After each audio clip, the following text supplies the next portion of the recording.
Callum Drake was the villain of every story told in our office. He had dismantled 3 careers in 2 years, acquired 2 companies purely to restructure them into silence, and had once, reportedly, reduced a senior VP to tears in a glass-walled conference room in full view of 30 people. He did not apologize. He sent flowers the next day, not to the VP, but to the VP's assistant, who had had to witness the whole thing and who had done nothing wrong. On my first day at Drake Capital, 6 different people pulled me aside to warn me about him. One of them was the head of HR.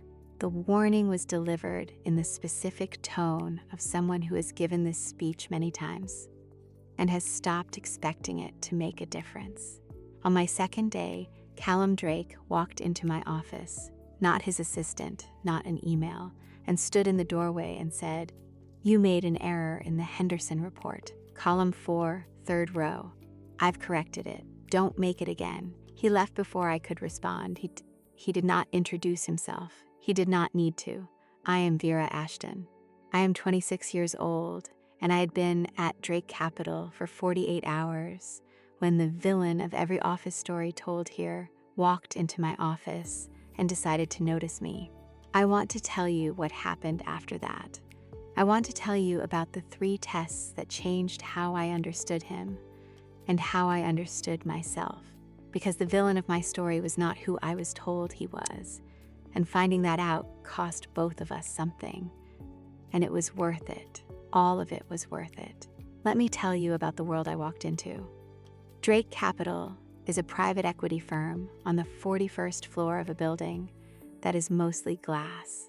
The kind of glass that shows you the city in every direction at all times, which is either impressive or slightly unnerving, depending on your disposition. I found it both.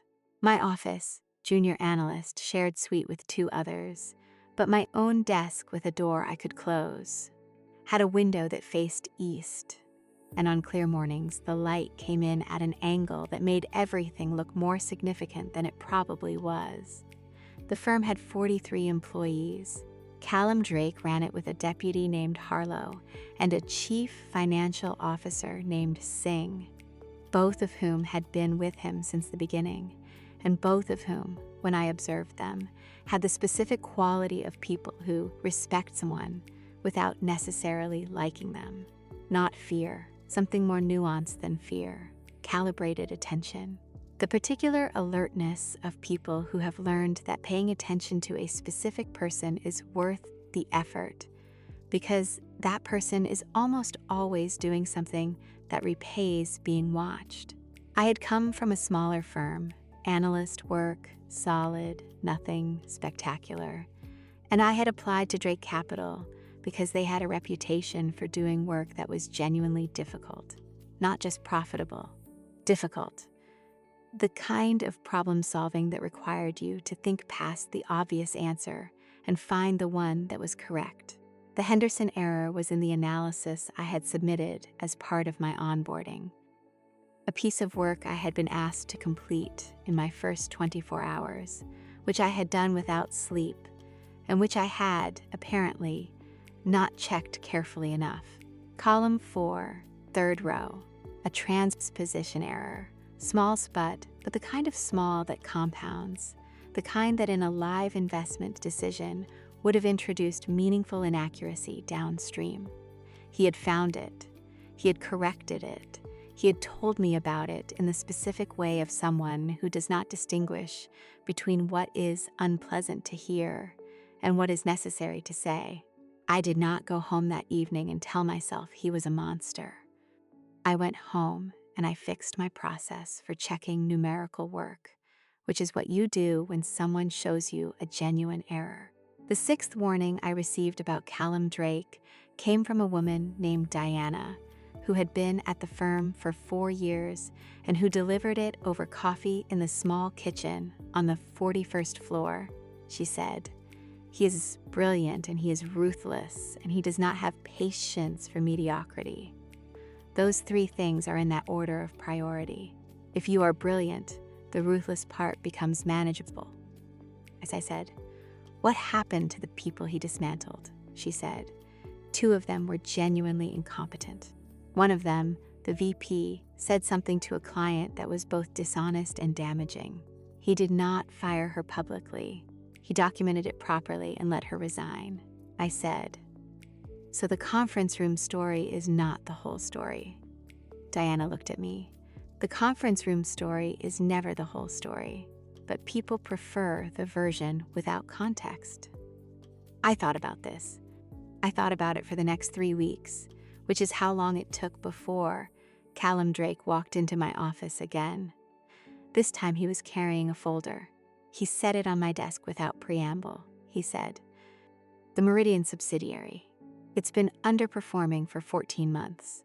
Previous analysis has produced 3 restructuring proposals, all of which have been declined.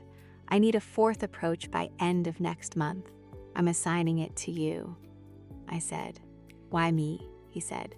"Because the 3 analysts who produced the previous proposals all started from the same assumption, which was wrong, and I want someone who hasn't developed the habit of that assumption," I said.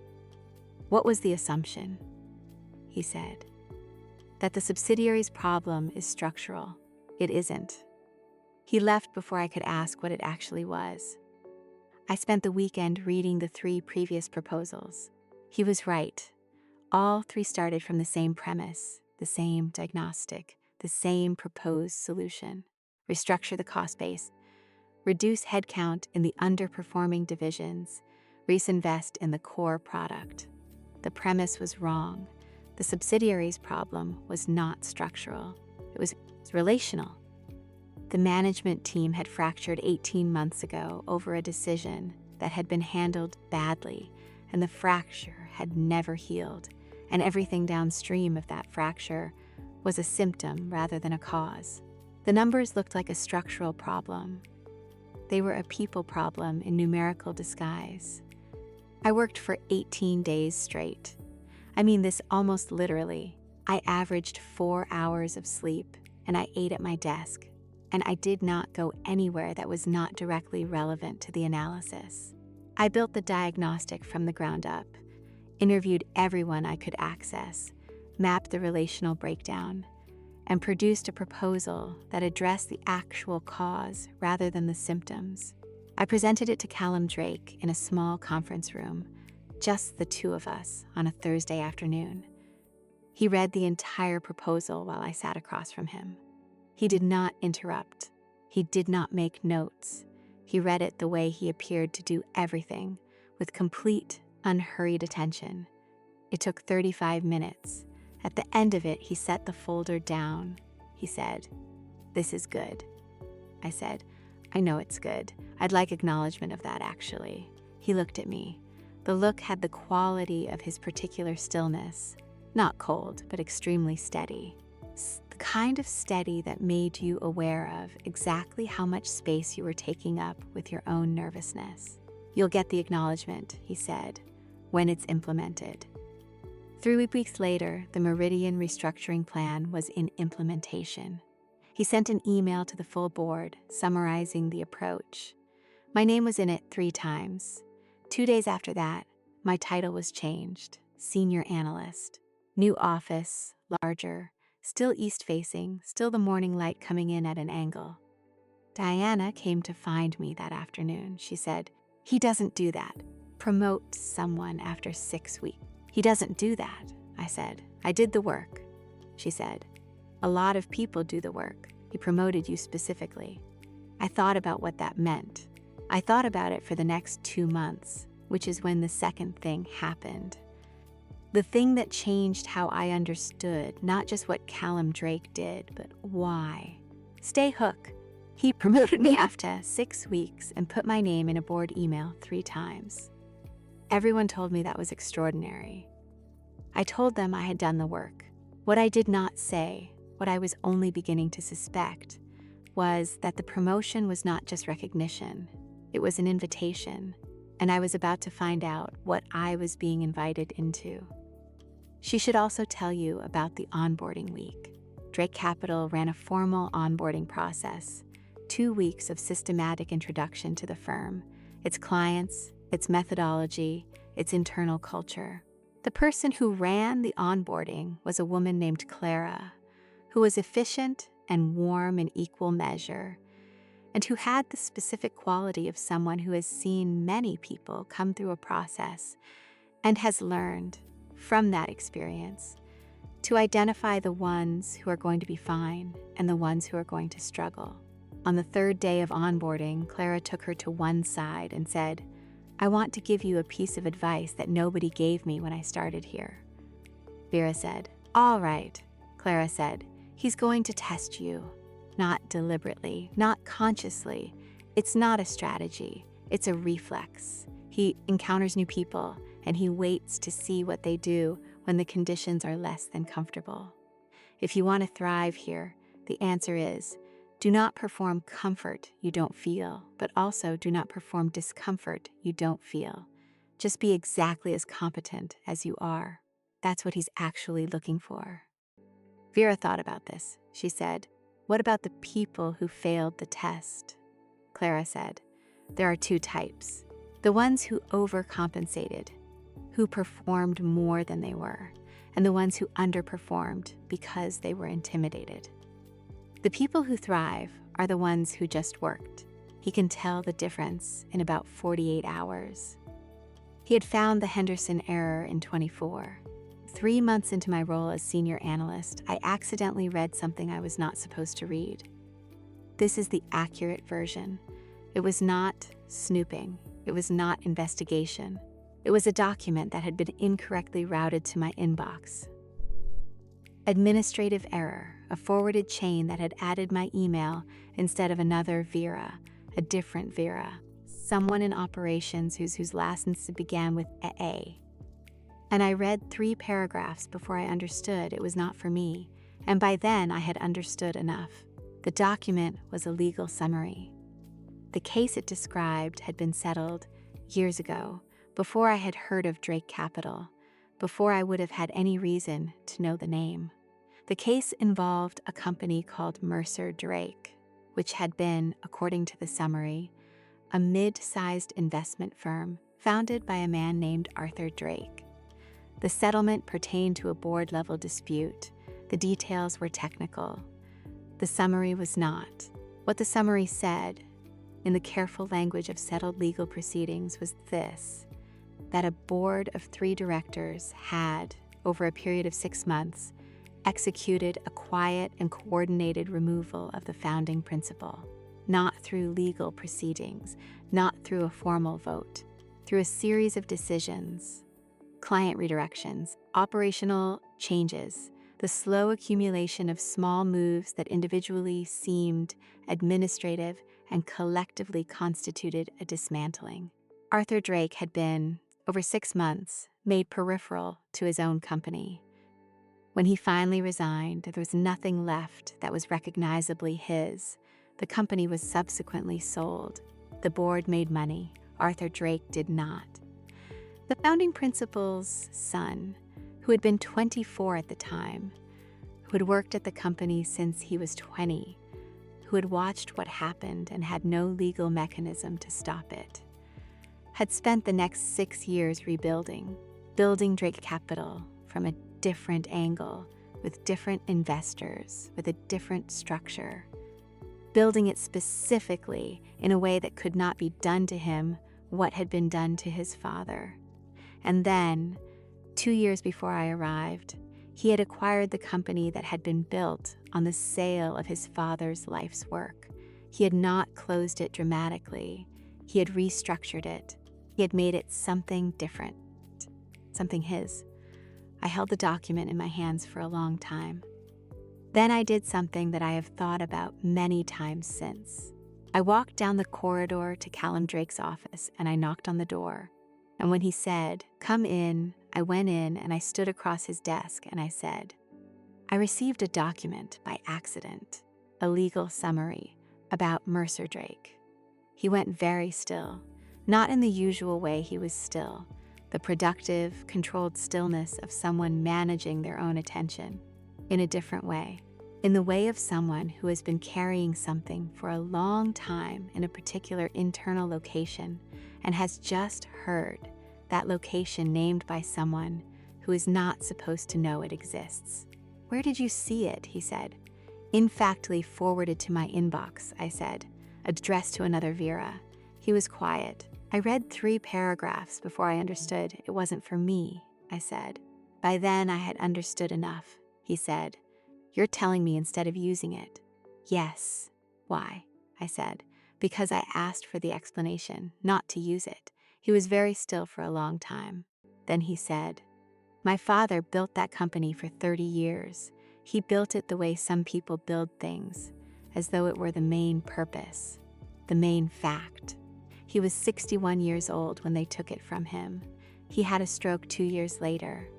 He recovered, mostly, but he was never all the way back, I said.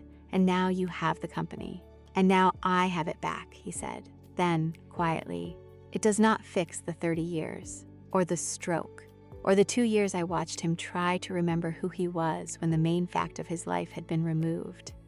I said, no, it doesn't fix it. He looked at me. I said, but it's something.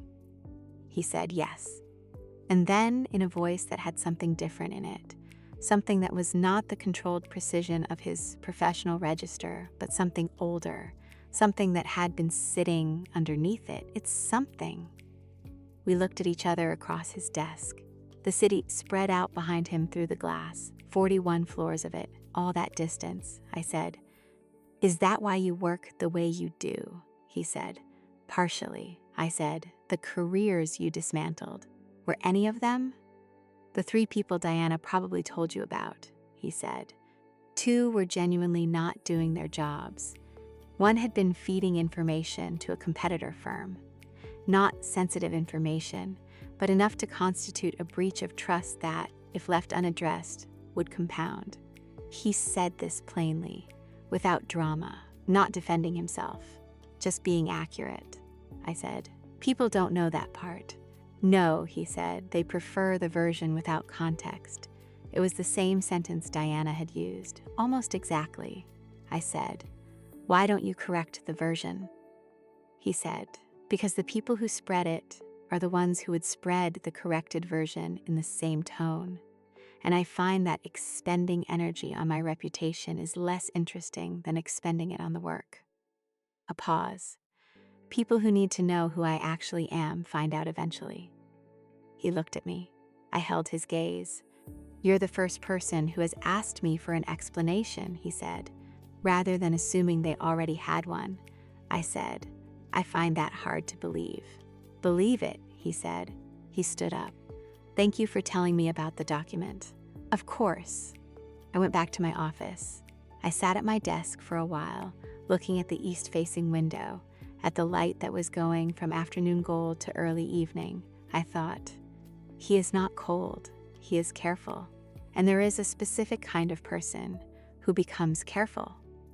Someone who loved something completely and watched it taken, and who learned from that experience that the way you protect things is to build them with more intention than you built the thing that was lost. I recognized it because I had been that person too, in smaller ways about smaller things. I thought, this is going to be complicated. I was right. The Meridian Project produced something she had not expected. She had expected the work itself to be hard. She had been told it was hard, had been told that 3 people had failed to solve it, had been told by implication that she would probably also fail to solve it, and that the failure would tell him something he needed to know about her. She had been prepared for the work to be hard. What she had not been prepared for was that the work would be interesting. Genuinely, specifically, keep you up at 3 in the morning interested. The problem was real. The misdiagnosis of the problem was instructive. 3 intelligent people, starting from the same wrong assumption, produced 3 intelligent but incorrect solutions. The correct diagnosis, once she found it, had a quality that good diagnoses always have. It made everything else make sense. The numbers stopped being anomalies and became symptoms. The symptoms pointed to a cause. The cause had a solution. She presented the solution, and he said, "This is good." She had been working for 18 days on the problem, and she received 4 words. She had expected to be irritated by this. Instead, she spent some time identifying the feeling precisely: satisfied, not validated, satisfied. The kind of satisfaction that comes from completing a genuinely difficult thing correctly for an audience that is capable of recognizing the difficulty. He knew how hard the problem was. He knew how many people had failed to solve it. His 4 words were not casual. They were, from him, the equivalent of most people's paragraph. 5 months into my time at Drake Capital, a competitor firm approached me. The approach was handled professionally: a headhunter, a phone call, a meeting in a neutral location. The offer was significant: a title jump, a salary that was meaningfully higher, a team that I would lead rather than contribute to. It was, by every external measure, an upgrade. I turned it down. I did not turn it down because I was afraid of change. I turned it down because I had been doing some of the most interesting work of my career for the last 5 months, and because the person I was learning most from was in the building I was already in, and because the quality of what I was doing at Drake Capital was, I thought, producing a version of myself that was better than the version I would become elsewhere. Not more senior, better. I also, and I am going to be honest about this because honesty is what this story is, I did not want to leave Callum Drake. That sentence requires some precision. I was not in love with him at this point. What I was this: engaged. In the specific way you are engaged by someone who treats your intelligence as a given and your capacity as a floor rather than a ceiling. He had never condescended to me. He had never softened an assessment to spare my feelings. He had also never done the thing that people who are used to power sometimes do, which is to perform directness as dominance. He was direct without the performance. He was demanding without the theater. I had also come to understand, in 5 months of proximity, that he was funny, quietly, precisely funny. Not performatively, the kind of funny that operates in single sentences delivered without change of expression, where the joke arrives a half second after the words, and you are not sure, briefly, if it was a joke at all. He was funny in the specific way of people who find more things absurd than other people do, and who have learned that pointing this out explicitly reduces the pleasure of it. I found this, unexpectedly, against my own stated preference for clean professional boundaries, very compelling. I did not tell him immediately about the approach from the competitor firm. I told myself I needed time to decide, which was true, but I also needed time that was not influenced by knowing that he knew. I needed to make the decision as my own decision first, and then tell him. I told him on the Thursday after I had formally declined the offer. I went to his office. I said, "I need to tell you something." He looked up from his desk. I said, "Hargrove Capital approached me 3 weeks ago. I've declined the offer. I wanted you to know." He was very still. He said, "You didn't tell me when they first approached." I said, "No. Why not?" "Because I needed to make the decision without your perspective influencing it. I needed to know what I actually wanted before knowing how you responded." He was quiet for a moment. "That logic is the same logic I use when I try to handle everything alone," he said. "How has that worked out for me?" I stared at him. "That's not the same thing. Tell me how it's different." "You don't tell people things because you're protecting yourself. I didn't tell you because I was protecting the integrity of my own decision." "There's a difference." He was quiet again. "You're right," he said finally. "There is a difference." He stood up and walked to the window, the city, 41 floors below, going on with its afternoon. I spent 6 years building this firm in a way that could never be taken from me the way my father's was taken from him. Part of that involved making sure that no one ever had information I didn't control. He paused. That's not a healthy position. I've been working on it. I know, I said. He turned from the window. You knew. I've been watching you for 5 months. Yes, I know. He looked at me, the direct, undeflecting look, but something different in it now. You turned down Hargrove. Yes. Why? I said it plainly, the way I had decided to say it. Because leaving here would mean leaving you, and I didn't want to leave you. I paused. I didn't tell you because I was afraid that knowing that would give you leverage over a decision I needed to make for myself. I am sorry I didn't tell you when it happened. I am not sorry I took the time I needed. He crossed the office. He stood on the other side of my desk. Not his desk, the small meeting table I was sitting at. And he looked at me. He said, "The difference between us is that I shut people out to protect myself. You kept something private to protect your own clarity. I understand that. I need you to understand that I am trying, actively, every day, not to be the person who assumes the worst interpretation by default. That is the behavior my father's situation trained into me.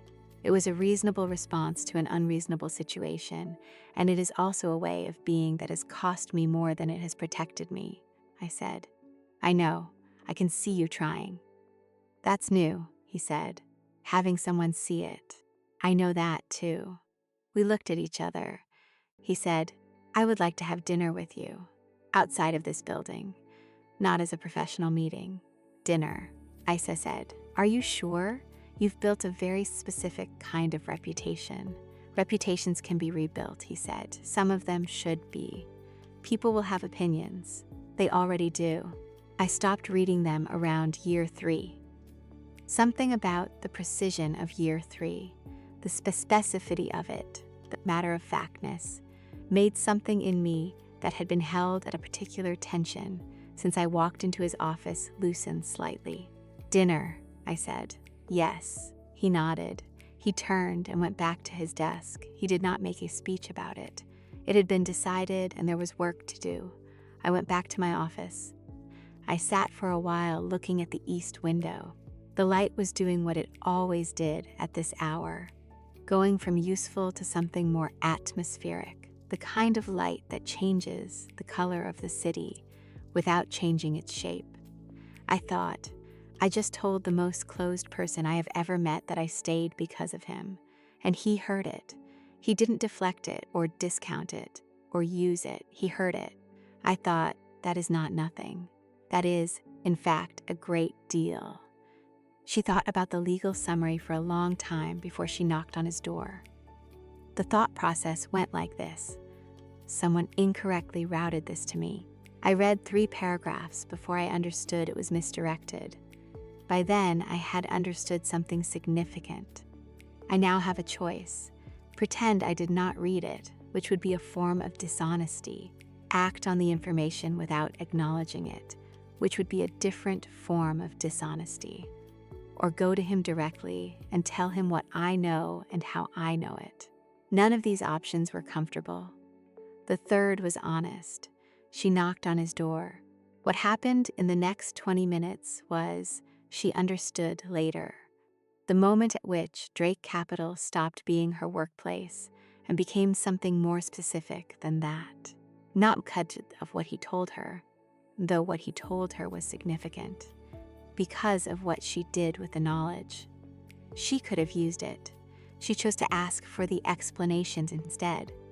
And in doing so, she entered a different kind of relationship with him. One in which the truth was the operating assumption, not a tool to be deployed strategically. He understood this. She could see him understanding it. She could see him adjust in real time the category into which he had placed her. I want to tell you something about Callum Drake that none of the office stories told. He was the last person in the building every night. I know this because I started working late. And I know this because the nights I left at 9 or 10 or 11, his light was still on. Not the aggressive late-night presence of someone performing industriousness. The genuine presence of someone whose work was not finished and who was not going to leave until it was. He had a photograph on the shelf behind his desk. One, a man who looked like an older version of him, standing outside a building I did not recognize, squinting into sunlight, clearly happy. The photograph was not recent. The man in it was younger than the father Callum described.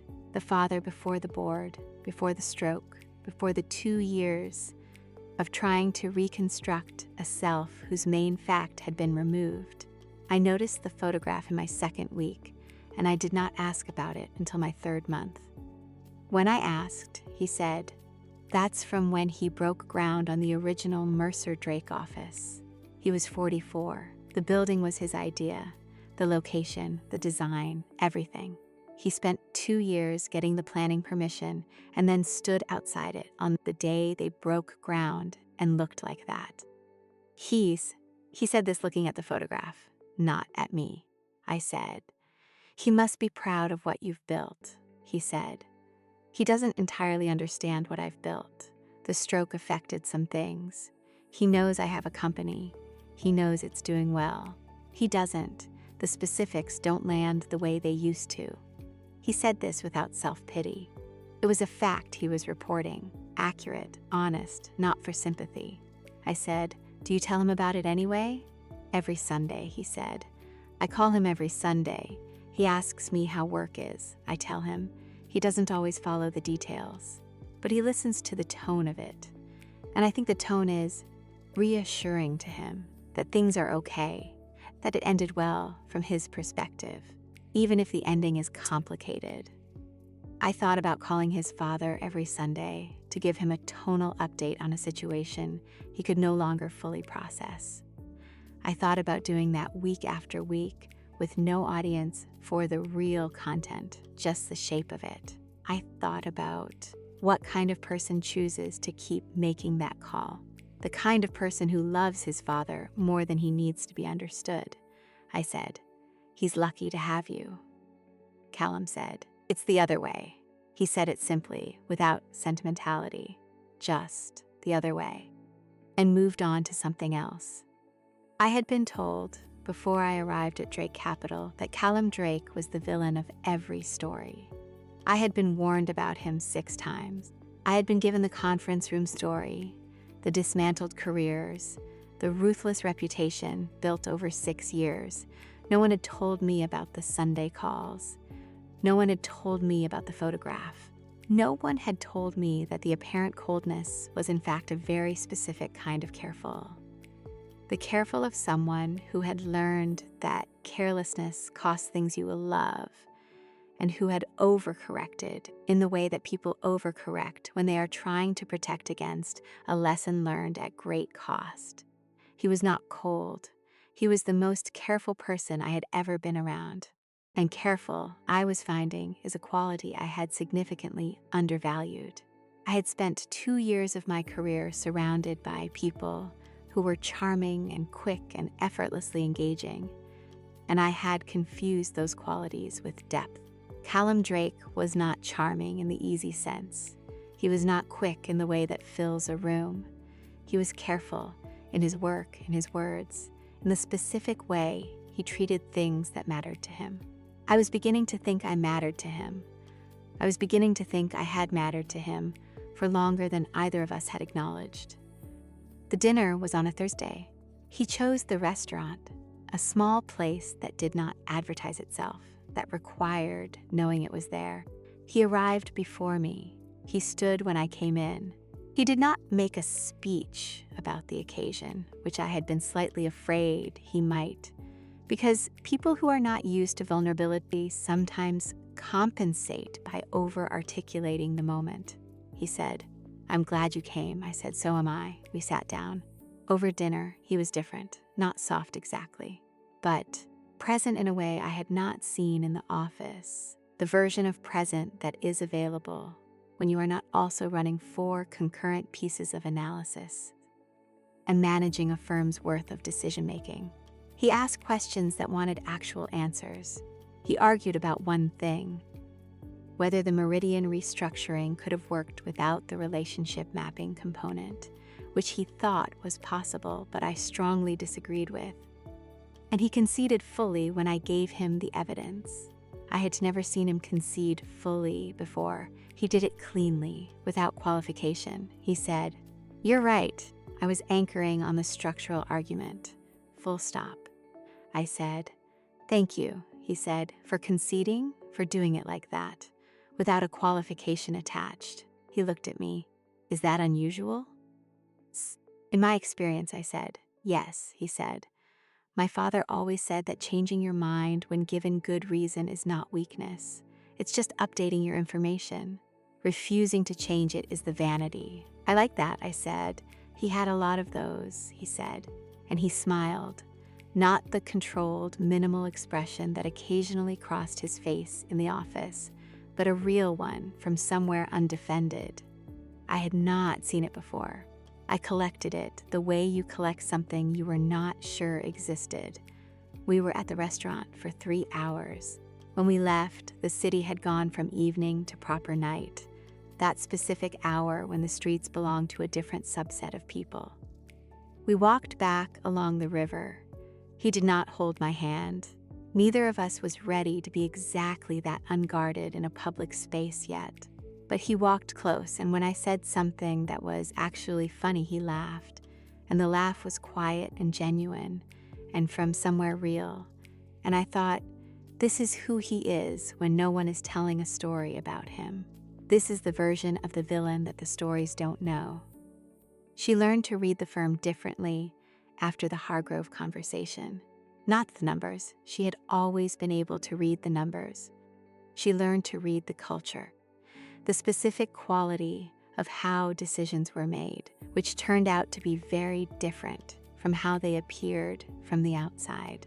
From the outside, Drake Capital looked like a firm run by one person's judgment.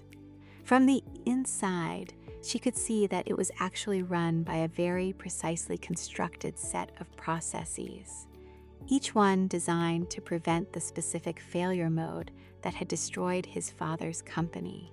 Every significant decision required documentation. Every client relationship had a secondary contact. Every internal agreement was written down. None of this was bureaucracy. It was engineering, the engineering of a system that could not be dismantled from inside. He had spent 6 years making something that could not be taken. She looked at the structure of the firm, and she saw the architecture of a specific fear, the fear that the thing you built could be removed while you were still in it. And she understood that the ruthlessness was downstream of the fear, which was downstream of the love. He was ruthless about the firm, because he's loved the firm the way you love something that was also someone else's before it was yours. He was protecting it for both of them. 6 months after the dinner, I was made a partner. Callum told me in his office, formally, with the paperwork on the desk between us. He did not frame it as a personal gesture. He said, "This is based on your work on Meridian and the 3 subsequent projects. The partners voted unanimously. I wanted to be the one to tell you," I said. "Thank you," he said. "You've earned it," I said. "I know." I looked at him. "Can I say something that is not about the partnership?" "Yes. The day I told you about Hargrove, you said you were trying not to be the person who assumes the worst interpretation by default. I've been watching you try, and you are not that person anymore with me. Whatever work you have done in the last 6 months, it's different. I can see it." He was quiet.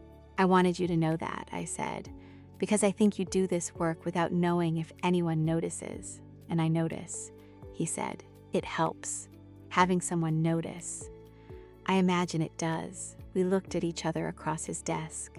The photograph of his father was on the shelf behind him. The man squinting into the sunlight with that particular happiness of a person at the beginning of something. I thought about Sunday calls. I thought about 30 years. I thought about what it is to build something in the name of something you lost, and to keep building even when the person you are building it for cannot fully see it. "I'd like you to meet him," Callum said. "My father. I'd like to take you to meet him," I said. "I'd like that." He won't always follow the conversation, he said, but he pays attention to the people I bring. He always has. He'll understand what it means that you're there, even if the details get away from him. Then I'll be there, I said, and I'll talk to him directly and not around him. He would appreciate that, Callum said. He always hated being talked around. The office was quiet for a moment. The city outside the glass, 41 floors of it, going on with its afternoon, he said. Vera, yes, the story people tell about me in this building. I know the story, I said. I know you do. I want you to know that I am aware of what it costs you to be associated with that version of it. The reputation, the assumptions people make, I said. I've noticed you don't explain yourself to people. No, you explained yourself to me. Yes, then that's what matters, I said.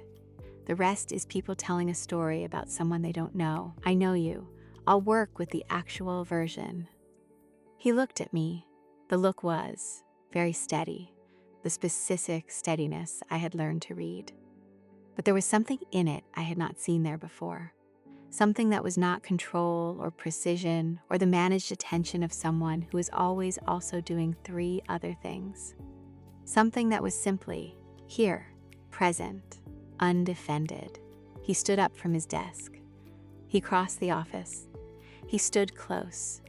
Not the professional close of a meeting, the other, the close. The kind that announces itself by the change in the quality of the air between 2 people. He said, I would like to stop managing how much I let you see. I said, then stop. He took my face in his hands. The hands that had been careful with everything. The documents, the decisions, the Sunday calls, the photograph on the shelf were careful with me too. Present and careful and entirely intentional. The stories they tell about you, I said, are going to need an update. Let them update, he said. I find I'm less interested in the story than I used to be. Callum Drake was the villain of every story told in that office. He still is, in some of them.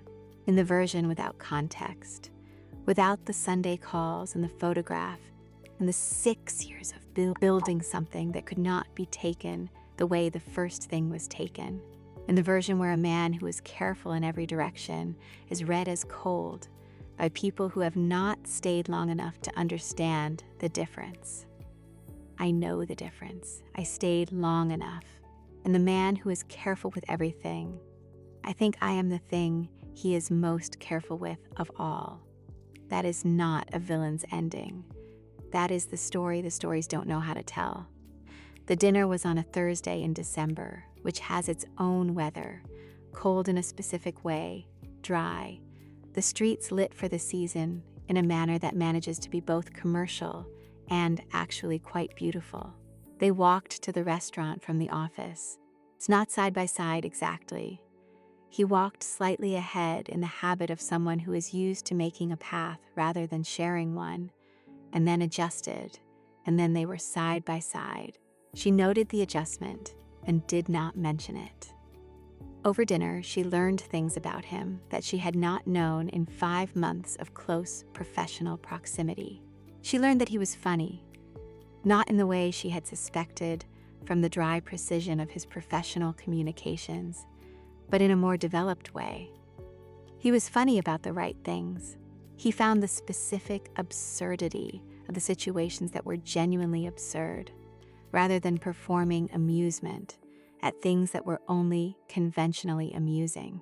When something struck him, the laugh was real and quiet, and she found, unexpectedly, that she was collecting it. She also learned that he was uncertain about some things. This surprised her more than the humor.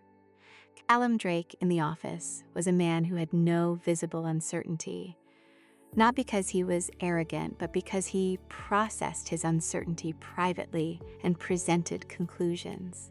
At dinner, slightly more unguarded, he expressed uncertainty in real time. He said, I'm not sure whether the expansion into the European market is the right move or whether it's the ambitious move dressed up as the right move. I want it to be the right move. I'm aware that wanting it makes me less reliable as an analyst of it. He said this as if it were normal to say, as if being uncertain were just information, not vulnerability.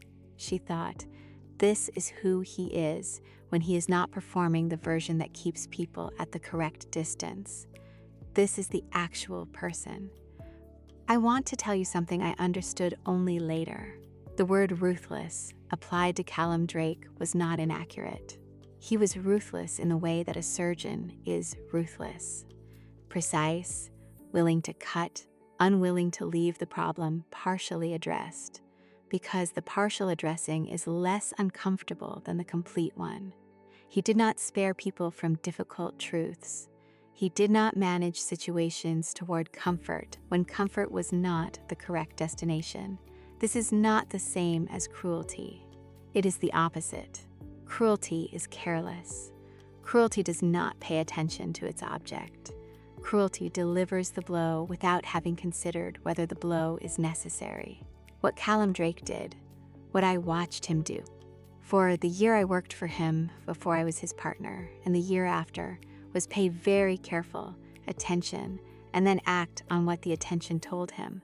The conference room story, the VP who received flowers the next day, not the VP herself, but the assistant who had had to witness it. The flowers were for the assistant because the assistant had done nothing wrong and had nonetheless been placed in proximity to something uncomfortable. The VP had made a choice that was dishonest and damaging. She received the documentation. The person had no choice. The person who was simply present received the flowers. This is not the behavior of a cold person. This is the behavior of someone who tracks the collateral effects of a situation very carefully. Someone who understands that the person at the center of a difficult moment is not the only person affected by it. I thought about my first day, when 6 people warned me about him. I thought about Diana, who gave me the most nuanced version. He is brilliant, and he is ruthless, and he does not have patience for mediocrity. In that order. I think what I understand now is that the ruthless is downstream of the brilliant, not the other way around. The ruthlessness is the form the care takes when it meets a situation that cannot be resolved with softness. It is not the expression of not caring. It is the expression of caring about the right things, the work, the clients, the people who are doing the work correctly, enough to not make exceptions for the things that are going wrong. I think about Arthur Drake, the 30 years, the stroke, the Sunday calls where Callum reports the tone of things because the substance can no longer be received. I think about what it costs a person to watch something irreversible happen to someone they love when they were 24 and there was nothing they could do about it. What that experience teaches you about carelessness, about the price of not paying attention, about what happens when people you trust make these decisions about things that are not theirs to decide. I think about the company he built, the structure of it, the deliberate way it was assembled to be undo-proof, to be resistant to the specific mechanism that undid his father's work. I think about that level of precision applied to something that is fundamentally about love, about protecting what matters. He is ruthless. He is also the most careful person about the things he loves that I have ever been around. On the Sunday of the 3rd month after I became his partner, I went with him to visit his father. Arthur Drake was 81. He lived in a house outside the city with a carer who came 3 days a week and a garden that someone kept well. The house had the quality of places that have been lived in fully, not the curated quality of a space managed for appearance, but the genuine accumulated quality of a life. Books everywhere, a piano in the sitting room that still had sheet music on it, photographs on every surface. Callum introduced me. His father looked at me with the specific attention that Callum had described, the attention that understands what the presence of a person means, even if the surrounding details are not always available. He said, "You work with Callum." I said, "I'm his partner." "Yes," he said. Are you good at it? I said. I try to be. He makes it difficult to be anything less. Arthur Drake smiled. A slow smile from somewhere that still worked very well. He said, that's the correct answer. Callum was standing behind me. I didn't look at him, but I felt the quality of his stillness change, that specific shift I had learned to read, the shift that meant something had moved in him, not visibly, just moved. On the drive back, he said nothing for a long time. Then he said, thank you, I said. I meant it. I know, he said. That's why. We drove back into the city in the particular quiet of two people who are comfortable enough in each other's company that the silence does not need to be filled. The city was doing its Sunday evening thing, quieter than the week, full of people returning to themselves after 2 days away. He took my hand on the gear shift. Not dramatically, just took it and held it for the rest of the drive. That is who Callum Drake is, not the villain of the story. The man driving back from his father's house on a Sunday evening, holding your hand on the gear shift, because some things do not need a speech. They just need to be true. 6 months after the partnership offer, on a Saturday in March, she met Arthur Drake. He was in the garden when they arrived. He was sitting in a low chair with a blanket across his legs, despite the mild weather.